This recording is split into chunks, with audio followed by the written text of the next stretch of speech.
Hello everyone. இன்றைக்கான வீடியோவில் நம்ம தீபாவளிக்கான ஸ்வீட்ஸு ஸ்நாக்ஸ்லாம் வீட்டில் பண்ணியிருப்போம்ல, அதெல்லாம் என்னென்ன பண்ணான்னு சொல்லி பார்க்கலாம். நீங்கள் தமிழ்நிலையே ஆல்ரெடி பார்த்துருப்பீங்க, உங்களுக்கு தெரிஞ்சிருக்கும். சரி, அதுக்கு முன்னாடி நல்லா நான் சாப்பிட்டுட்டு தெம்பா வேலை பார்க்கலாம் அப்படின்னு சொல்லிட்டு நான் தான் செஞ்சுருந்தோம் அன்றைக்கி. இந்த எக் கிரேவியும் நானும் பயங்கர சூப்பராக இருந்தது. சிம்பிளான ரெசிபி, சப்பாத்திக்கு பதில் நான் பண்ணி பாருங்கள் ஒரு டைம் வீட்லேயே. அதுவும் இந்த வீட் ஃப்ளவரில் பண்ணது இன்னும் டேஸ்டியாக தான் இருந்தது. நார்மலாக நம்ம கடையில் சாப்பிட்றது வந்து மைதாவில் பண்ணியிருப்பாங்க, பட் ஹெல்த்தியாக பண்ணலாம் அப்படின்னு சொல்லி நான் அன்றைக்கி வீட் ஃப்ளவரில் தான் பண்ணியிருந்தேன். இதுவுமே பயங்கர சூப்பராக இருந்தது. நீங்கள் வேணும் ஒரு டைம் ட்ரை பண்ணி பாருங்கள். நான் ரெசிபி வேணும்னா கமெண்ட் செக்ஷனில் சொல்லுங்கள், நெக்ஸ்ட் டைம் பண்ணும்போது கண்டிப்பாக ஷேர் பண்ணுறேன். சரி, இப்போ வாங்க குலோப் ஜாமுன் ரெசிபி பார்க்கலாம். அது ரிவீல் பண்ணிட்டேன்னா ஓகே ஃபைன். இதுதான் ரொம்ப ஈஸியான ஸ்வீட் ரெசிபி, எல்லோரும் மோஸ்ட்லி மேண்டேட்ரியாக பண்ணுற ஒரு விஷயம்னு நினைக்கிறேன். இது இல்லை ரவா லட்டு, இது ரெண்டு ரெசிபி எனக்கு கொஞ்சம் ஓரளவுக்கு தெரியும். அதெல்லாம் நான் ட்ரை கூட பண்ணதில்லை இதுவரை. எப்படி சொல்கிறது, பாதுஷா அந்த மாதிரி கொஞ்சம் அந்த ஸ்வீட்ஸ் எல்லாம் நான் ட்ரை கூட பண்ணதில்லை. இதுவும் மிக்ஸ் வாங்கிட்டு வந்து ட்ரை பண்ணியிருந்தேன். இது ஆல்ரெடி அம்மா பண்ணி நான் ஒரு டைம் பார்த்துருக்கேன். கூட இருந்து சும்மா இது எதுன்னு பண்ணுவாங்கள்ல, அந்த மாதிரி உருட்டுறதுக்கு அந்த மாதிரி ஹெல்ப் பண்ணியிருக்கேன். அதனால் கான்ஃபிடென்ஸ் இருந்துச்சு, லைட்டாக நம்மளும் பண்ணிடுவோம் அப்படின்னு சொல்லி. கொஞ்சம் சிம்பிளாக தான் இருந்த மாதிரி இருந்தது. இதுக்கு ஒரு டைம் இன்ஸ்ட்ரக்ஷன் படிச்சுப்போன்னு சொல்லி அதில் இருக்க இன்ஸ்ட்ரக்ஷன்ஸும் ஒரு முறை படிச்சுக்கிட்டேன். அண்ட் அம்மா கூட பண்ணது ஒரு கான்ஃபிடென்ஸ் இருந்தது. அதனால் ஃபஸ்ட்டு மாவு போட்டுக்கிட்டோம். அதுக்கு வந்து காய்ச்சி ஆற வச்ச பால். அப்போ கூட நான் யூடியூப் ரெசிபியும் பார்த்தேன். அம்மா அதில் என்ன தான் ஹெல்ப் பண்ணியிருந்தாலும் கூட ரெசிபி பார்த்து தான் செஞ்சேன். சரி வாங்க, அந்த பவுடர் மட்டும் போட்டுக்கிட்டு மிக்ஸ் தந்துருப்பாங்களா, அது கூட காய்ச்சி ஆற வச்ச பால் போட்டுட்டு ரொம்பலாம் பிசையக்கூடாதான், சப்பாத்தி மாவு மாதிரி சும்மா லைட்டாக மிக்ஸ் பண்ணிவிட்டு அதை ஒரு 10 மினிட்ஸ்லேருந்து ஒரு 1/2 hour கிட்ட அப்படியே சைலண்ட்டாக வச்சிடணுமா. அந்த வைக்கும் போது வந்து வெட்டான ஒரு கிளாத் போட்டு கவர் பண்ணி வச்சுக்கணுமா, காயாத மாதிரி. அந்த மாதிரி போட்டிருந்தாங்க யூடியூப்பில். நானும் அதே மாதிரி தான் பண்ணேன். கொஞ்சம் நேரம் வச்சுட்டு அதுக்குள்ளே நம்ம சுகர் சிரப் பண்ணுவோம்ல, அந்த சிரப் பண்ணி வச்சிடலாம் அப்படின்னு சொல்லிட்டு சுகர் சிரப் தான் பண்ண போயிருந்தேன். அதுவும் வந்து நம்ம குலோப் ஜாமுன் பொரிச்சு எடுத்து போடுவோம்ல, அப்போ வந்து வார்மாக தான் இருக்கணுமா அந்த சுகர் சிரப் வந்து. அதனால் சைட் பை சைட் பண்ணிக்கலாம் அப்படின்னு சொல்லி சுகர் சிரப் வச்சுட்டேன். அது கூட நீங்கள் என்னென்ன ஆட் பண்ணணும் அப்படின்னு சொன்னால், உங்களுக்கு வேணும்னா அந்த vanilla essence, rose water essence அந்த மாதிரிலாம் எசன்ஸ் இருக்கும்ல, அதில் கூட ஆட் பண்ணிக்கலாம். பட் நான் எனக்கு ஏலக்காய் பவுடர் மட்டும் தான் போட்டிருந்தேன். இது வந்து ஏலக்காவும் ஒயிட் சுகர் இருக்கும்ல, நம்ம நார்மல் சுகர், அதுவும் போட்டு பவுடர் மாதிரி பண்ணி வச்சிருந்தது. அது மட்டும் தான் போட்டேன். இதுவுமே நல்லா தான் இருக்குது. பட் உங்களுக்கு ஃப்ளேவர் வேணும், அது போட்டால் இன்னும் பெட்டராக இருக்கும்னு நினைக்கிறேன். நெக்ஸ்ட் டைம் போடலான்னு இருக்கேன். பார்ப்போம், போட்டேன்னா அதை கண்டிப்பாக ஷேர் பண்ண முடிஞ்சால் ஷேர் பண்ணுறேன்.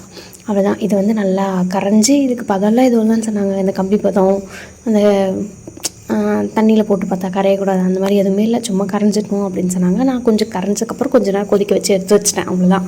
அதுக்கப்புறம் நம்ம குலோப் ஜாமுன் பொரிக்கிறதுக்காக வேண்டி எண்ணெய் வந்து ஊற்றி காய வச்சுக்க வேண்டியதுதான். அண்ட் வந்து ரொம்ப காய வச்சு நம்ம வடைலாம் பொரிப்போம் அந்த மாதிரிலாம் இருக்கக்கூடாது. சும்மா சூடு உடனே நம்ம குலோப் ஜாமுன் உள்ளே போட்டுருணுமா. நான் ஃபஸ்ட்டு டைம் போடும்போது வந்து கொஞ்சம் எண்ணெய் சூடாக இருந்தது. அப்புறம் போடும்போது எண்ணெய் வந்து ரொம்ப சும்மா லைட்டாக தான் சூடு ஏறதுக்குள்ளே நம்ம போட்டுருணுமா. அது பொறுமையாக தான் வேகணுமா, அப்போ தான் உள்ளெல்லாம் வந்துருக்குமா. அண்ட் நான் இந்த டைம் பண்ணது வந்து ரொம்ப பெரிய பெரிய பால்ஸாக பண்ணிவிட்டேன். நீங்கள் குட்டி குட்டியாக பண்ணுங்கள், அவ்வளோதான், வேறு எதுவும் இல்லை. அதெல்லாம் பண்ணால் தான் கொஞ்சம் நல்லாயிருக்கும்னு சொல்லி நான் பண்ண தப்பெல்லாம் நீங்கள் பண்ணாதீங்க அப்படிங்கிறதுக்காக சொல்கிறேன். இதை நான் வந்து கொஞ்சம் பெருசு பெருசாக போட்டுவிட்டேன், நீங்கள் கொஞ்சம் குட்டியாக போட்டுக்கோங்க. போடும்போது உள்ளே வந்து நான் நட்ஸ் ஸ்டஃப் பண்ணியிருந்தேன். நட்ஸ் ஸ்டஃப் பண்ணாலுமே கொஞ்சம் சின்னதாக பண்ணியிருக்கணும். நட்ஸ் ஸ்டஃப் பண்ணதுனால தான் அது கொஞ்சம் பெருசாகிடுச்சுன்னு நினைக்கிறேன். நெக்ஸ்ட் டைம் நட்ஸ் எல்லாம் எதுவுமே வைக்காமல் நார்மலாக குட்டி குட்டி பால்ஸாக பண்ணணும்னு இருக்கேன். அண்ட் நீங்கள் வந்து உருண்டை பண்ணும்போது கையில் வந்து கீ அப்ளை பண்ணிக்கிட்டால் தான் ஒட்டாமையாக இருக்கும். அண்ட் சைடில் வந்து கிராக்ஸ் எல்லாம் வராமல் இருக்கும். நீங்கள் வேணால் அதை ட்ரை பண்ணி பாருங்கள், பயங்கர ஹெல்ப்ஃபுல்லாக இருக்கும். அது பண்ணிவிட்டு ரவுண்டாக பால்ஸ் மாதிரி பிடிச்சி வச்சுக்க வேண்டியது தான். இதில் இவ்வளோ தான். சுகர் சிரப் வந்து ரொம்ப நேரம் கொதிக்க வச்சிடக்கூடாது. கொதிக்க வச்சா அப்புறம் ஒரு மாதிரி இறுகி போன மாதிரி ஆயிரும், போட்டால் ஊறாது. அது ஒரு டிப் இருக்குது. அண்ட் சுகர் சிரப் வந்து ரொம்ப நல்லா வந்து ஹாட்டாக இருக்கணும். நம்ம இது போடும்போது எண்ணெய் வந்து ரொம்ப ஹாட்டாக இருக்கக்கூடாது. ஸ்லோவாக மீடியம் ஃப்ளேமில் வச்சு பொறுமையாக பொரிச்சு எடுக்கணும். அண்ட் பால்ஸுமே ரொம்ப பெருசாக இருக்கக்கூடாது, கிராக்ஸ் இருக்கக்கூடாது. இதெல்லாம் தான் டிப்ஸு. இது வேணால் ஃபாலோ பண்ணிக்கோங்க. நான் ஃபஸ்ட் டைம் எடுக்கும்போது மாவு பாருங்கள் இவ்வளோ பெருசாக எடுத்துட்டேன். இதுவுமே கொஞ்சம் பெரிய சைஸ்ன்னு தான் நான் பர்சனலி ஃபீல் பண்ணுறேன். அவ்வளோதான், இது பண்ணி முடிச்சிடணும். நான் எப்படி உள்ளே வச்சு ஸ்டஃப் பண்ணி ரவுண்ட் பிடிச்சிக்கணும், அதே மாதிரி பிடிச்சி வச்சுக்கோங்க. அண்டு நான் சொல்லாத டிப்ஸ் உங்களுக்கு ஏதாச்சும் தெரிஞ்சதுன்னா அதுவுமே கமெண்ட்ஸில் சொல்லிட்டு போங்க. ஸோ தட் நான் நெக்ஸ்ட் டைம் பண்ணும்போது எனக்கும் ஹெல்ப்ஃபுல்லாக இருக்கும், பார்க்குற மற்றவங்களுக்கும் ஹெல்ப்ஃபுல்லாக இருக்கும். அண்ட் உங்களுக்கு பிடிச்ச ஸ்வீட் எதுன்னு சொல்லி கமெண்ட் செக்ஷனில் சொல்லிட்டு போங்க. உங்களுக்கு தீபாவளிக்கு உங்கள் வீட்டில் என்ன ஸ்நாக்ஸ் செஞ்சுட்டு இருந்தாங்க, இல்லை நீங்கள் என்ன செஞ்சீங்க, அதில் ரொம்ப ஈஸியானது இது. நீங்கள் குலோப் ஜாமுன் ஈஸியாக நினச்சிட்ருக்கீங்க, பட் அதை விட இந்த ஸ்வீட் ரெசிபி வந்து ஈஸி அப்படின்னு நீங்கள் ஏதாச்சும் ஃபீல் பண்ணியிருப்பீங்களா, அந்த மாதிரி ஏதாச்சும் ஸ்வீட் ரெசிபி இருந்தால் சொல்லிட்டு போங்க. அதுவுமே நெக்ஸ்ட்டு தீபாவளியில் வேறு ஏதாச்சும் நெக்ஸ்ட் ஃபெஸ்டிவல் மாதிரி ஏதாச்சும் வரும்ல, அதுக்கு ஏதாச்சும் ட்ரை பண்ணலான்னு இருக்கேன், புதுசாக ஏதாச்சும். பட் பார்ப்போம். இதுவுமே குட்டி குட்டி பாலாக பிடிச்சிருக்கோம். நான் இப்போ பண்ணதுமே டபுள் த சைஸ் ஆகும்ல, அப்போ ரொம்ப பெருசாக இருந்த மாதிரி இருந்தது. அண்ட் உள்ளே வந்து கொஞ்சம் எனக்கு இன்னும் கொஞ்சம் வெந்திருக்கணுமோன்னு ஒரு ஃபீல் இருக்குது. அதனால் நெக்ஸ்ட் டைம் குட்டி குட்டியாக பண்ணணும். நீங்கள் பண்ணும்போது குட்டி குட்டியாக பண்ணிக்கோங்க. அண்டு ரொம்ப ரொம்ப ஸ்லோ ஃப்ளேமில் வச்சு ரொம்ப ரொம்ப ரொம்ப பொறுமையாக வைக்க வைங்க. அதுதான் ரொம்ப முக்கியமான ஒரு விஷயம். அது பண்ணுங்கள். அவ்வளோதான். இந்த மாதிரி கிராக்ஸ் எல்லாம் இல்லாமல் கையில் கீ மட்டும் நல்லா தடவிக்கோங்க. நல்லா அழுத்தி நல்லா கிராக்ஸ் இல்லாமல் போட்டு பொரிச்சு எடுத்துக்க வேண்டியது தான். நான் உங்களுக்கு இதெல்லாம் ரோல் பண்ணிவிட்டு அப்புறம் பொரிக்கும் போது காட்டுறேன். இப்போது இது பண்ணிகிட்ருக்கோம்ல, இப்போ வந்து லைட்டாக கிராக்ஸ் இருக்க மாதிரி இருக்கும். லாஸ்ட்டாக வந்து நீங்கள் கீ கொஞ்சம் அப்ளை பண்ணிக்கிட்டு கையில் அப்புறம் வந்து இது ரவுண்ட் பண்ணி வச்சுக்கோங்க. நீங்கள் எண்ணெயில் போடுறதுக்கு ஒரு ஃபியூ செகண்ட்ஸ் முன்னாடி. ஸோ தட் அது ட்ரையும் அண்ட் பிடிக்கும் போது நீங்கள் எண்ணெயில் போட்டு எடுத்துக்கணும். ஸோ தட் அது ட்ரை ஆகாமல் ஒரு மாதிரி கிராக்ஸ் எல்லாம் விடாமல் இருக்கும். ரொம்ப நேரம் வச்சுட்டிங்க அப்படின்னாலுமே அது மேலெல்லாம் காஞ்சி போன மாதிரி ஆயிடும். அப்போவுமே குலோப் ஜாமுன் நல்லா இருக்காது. இதுவுமே ஃபாலோ பண்ணிக்கோங்க நெக்ஸ்ட் டைம் பண்ணும்போது. நீங்கள் நான் இதெல்லாம் ஃபாலோ பண்ணி தான் பண்ணேன். ஃபைனல் ரிசல்ட்டை நான் உங்களுக்கு காட்டுறேன். அண்ட் இது இல்லாமல் அதிர்சம் அதெல்லாம் பண்ணியிருந்தோம். வீடியோ கவர் பண்ண மறந்துட்டேன். அது வந்து அம்மா வீட்டில் பண்ணி இங்கே தருவாங்கள்ல தலை தீபாவளிக்கு, அதுக்காக பண்ணியிருந்தாங்க. அப்போ நான் ரெசிபி ஷூட் பண்ணுறதுக்கு மறந்துட்டேன். இங்கே பண்ணணும் நான் பண்ணுறேன். இங்கே வந்து நான் குலோப் ஜாமுன் மட்டும் பண்ணிவிட்டு முறுக்கு மட்டும் பண்ணியிருந்தேன். வேறு எதுவும் பண்ணல. தீபாவளியெல்லாம் முடிஞ்சதுக்கப்புறம் அவங்களாம் தருவாங்களா, அதெல்லாம் சாப்பிட்டு முடிச்சுட்டு பொறுமையாக செஞ்சு தரலாம். ஏன்னா எல்லா வீட்லேயுமே அப்போ ஸ்வீட்ஸ் ரொம்ப குவிஞ்சு கிடக்கும். நம்ம கொடுக்குறதே பெருசாக யூஸ் பண்ணாத மாதிரியே இருக்கும். அதனால கொஞ்சம் தள்ளி செஞ்சுக்கலாம் அப்படின்னு சொல்லி பிளான் பண்ணியிருக்கோம். அதனால் லேட்டாக பண்ணலாம் அப்படின்னு சொல்லியிருக்கேன். அம்மா வீட்டில் செஞ்சுருந்தாங்க ஸ்வீட்ஸ் எல்லாம். அப்போ நான் ரெசிபி ஷூட் பண்ணுறதுக்கு மறந்துட்டேன். நெக்ஸ்ட் டைம் பண்ணுவாங்கள்ல, அப்போ கண்டிப்பாக நான் உங்களுக்கு ஷேர் பண்ணுறேன். இந்த டைம் நாங்களே ஃபஸ்ட் டைம் பண்ணோம். எப்படி வருமோ என்னமோ ஏதோ நான் அந்த பதட்டத்துலேயே ஷூட் பண்ணுறதுக்கே மறந்துட்டேன். நெக்ஸ்ட் டைம் உங்களுக்கு ஷேர் பண்ணுறேன். அவ்வளோதான். இது வந்து நல்லா ரோல் பண்ணி வச்சுக்கணும். நான் பாருங்கள் கீ அப்ளை பண்ணிட்டு மறுபடியும் கூட ரோல் பண்ணுறேன். எண்ணெயில் போடுறதுக்கு முன்னாடி அப்படி தான் பண்ணணும். அப்போ தான் கிராக்ஸ் எல்லாம் வராமல் இருக்கும். அவ்வளோதான். ஆயில் வந்து கொஞ்சம் ரொம்ப சூடாகாமல் லைட்டாக சூடாக இருக்கும் போதே இது பாருங்கள் அப்படியே போட்டுடணும். டப்புன்னு போட்டு அப்படியே பொறுமையாக பொரிச்சு எடுக்கணும். உங்களுக்கு பார்க்குறதுக்கு வேணால் இது கொஞ்சம் சீக்கிரமாக செஞ்சுட்ட மாதிரி இருக்கும். ஆனால் நான் பொறுமையாக தான் பண்ணியிருந்தேன்.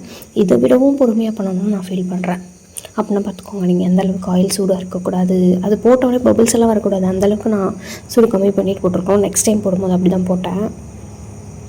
ஒரு பேட்ச் மட்டும் கொஞ்சம் இந்த மாதிரி சூடாக இருக்கும்போது போட்டு எடுத்துட்டேன். நெக்ஸ்ட் பேட்செல்லாம் கொஞ்சம் ப்ராப்பராக போட்டு எடுத்தேன்.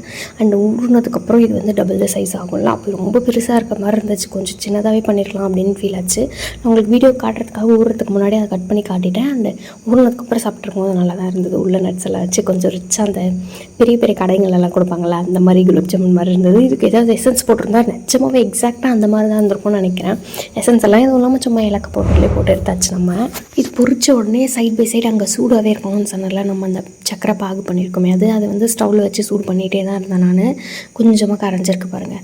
அது கூடவே சூடாக இருக்கும் போதே போட்டு எடுத்துட்டேன். அப்போ தான் அது அப்படி தான் இருக்கணும்னு சொன்னாங்க எக்ஸ்பர்ட்ஸ் யூடியூப் வீடியோஸில் பார்க்கும்போது. அதனால் நானும் எதுக்கு ரிஸ்க் எடுத்துக்கிட்டேன்னு சொல்லி நானும் அப்படியே பண்ணிக்கிட்டேன். சுகர் சிப் வந்து கொஞ்சம் எக்ஸ்ட்ரா எடுக்கணும். அப்போ தான் அது ஊடுறதுக்கு கொஞ்சம் கரெக்டாக இருக்கும். நான் வீடியோக்காக வேண்டி உடனே கட் பண்ணி உங்களுக்கு காட்டுறேன் நான் அது எப்படி இருக்குன்னு சொல்லிட்டு. அந்த சோக் ஆகிட்டு அது நெக்ஸ்ட் டே அந்த மாதிரி சாப்பிடும்போது இன்னுமே நல்லா இருந்தது. அது வந்து நம்ம தூங்கும் போது செஞ்சுட்டு தூங்கிட்டு மறுநாள் காலையில் எழுந்து சாப்பிட்ணுன்னு நினைக்கிறேன். நான் இது ஆஃப்டர்நூனுக்குள்ளேயே பண்ணிடுறதுனால ஈவினிங் வரை எங்களால் பொறுக்கவே முடியல. சரி அப்பப்போ கொஞ்சம் சாப்பிடுவோம். அது ஃபுல்லாக சோக்காக்கிறதுக்கு முன்னாடி கொஞ்சம் சாப்பிட்டே முடிச்சிட்டோம் நாங்கள்.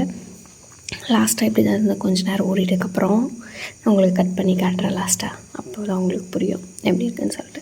ஃபஸ்ட்டு பேட்ச் இது. செகண்ட் பேட்ச் போடுறதுக்கு இடமே பத்தலை. இது வந்து குட்டி பாத்திரமாக எடுத்துட்டேன் சக்கரை பாகு. அதனால் இதில் ட்ரான்ஸ்ஃபர் பண்ணிவிட்டு இது சோக்காயிடுச்சு ஆல்மோஸ்ட். அதனால் சொல்லிட்டு ட்ரான்ஸ்ஃபர் பண்ணிடலாம் அப்படின்னு சொல்லிட்டு இதில் ட்ரான்ஸ்ஃபர் பண்ணிவிட்டு இதை நான் ஒரு குட்டி பிளேட்டில் 1-2 போட்டு நான் கட் பண்ணி காட்டுறேன் உங்களுக்கு.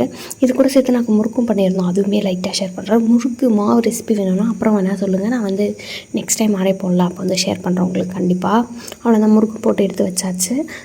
இது ரெண்டு மட்டும் தான் பண்ணியிருந்தோமே. ஃபஸ்ட்டே ட்ரை பண்ணிடுவோம்ல கொஞ்சம் இது வருதா வரலையா அப்படின்னு சொல்லிட்டு. அந்த மாதிரி முறுக்கு நம்மளுக்கு இந்த நோம்பு அதெல்லாம் இல்லை. அதனால சொல்லிட்டு முறுக்கு வந்து ஃபஸ்ட்டு எடுத்து சாப்பிட்டு பார்த்தாச்சு. முறுக்கு மாவு நல்லா இருக்கா இல்லையான்னு சொல்லிட்டு. அதுக்கப்புறம் லாஸ்ட்டாக குலோப் ஜாமுன் சாப்பிட்டேன். டேஸ்டியாக இருந்தது தெரியுமா. நல்லாவும் வந்திருந்தது. பார்த்திங்கன்னா தெரியும் உள்ளே வந்து சோக்கே ஆகலது. அதுக்குள்ளே பொறுமை தாங்காமல் நாங்கள் சாப்பிட்டுட்டோம். அவ்வளோதான். இன்றைக்கான வீடியோ இன்னொரு வீடியோவில் மீட் பண்ணுறேன். until then Tata bye. see you soon.